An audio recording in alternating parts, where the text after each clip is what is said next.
So 3 things about Davos coming up at the end of the week at the World Economic Forum. 3 things to think about. The first thing is that these leaders are going to wonder how to make sense out of the elections of this past year.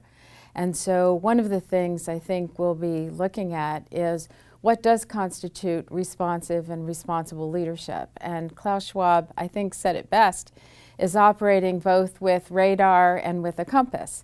I think the radar helps us kind of detect things along the way that maybe were undetectable or we weren't paying attention to. And the compass tries to give us a way forward. So I think this whole question of leadership is really going to be very important, and whether we make our way through the year of thinking about how we deal with stakeholders in a very different way. And I think one of the takeaways on that is also that, as Nick Gowing said, getting our leaders to think about the unthinkable and plan for the unplannable, and maybe not be so limited by what past experience has been. So that's one big takeaway. I think the second is going to be about technology.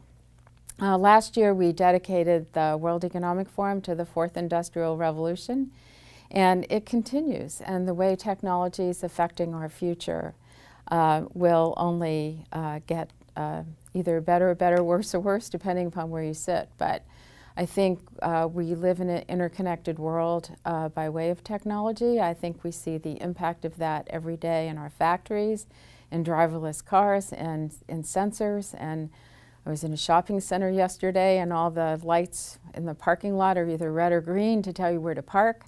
I think every single day we're going to be impacted. And so Davos is always a window on the future, and I really look forward to that. But to me personally, the most interesting part is my third takeaway, I think, which will be, how do we define the social compact between business and society going forward? You know, we had a lot of years we talked about social responsibility, and then we talked about sustainability.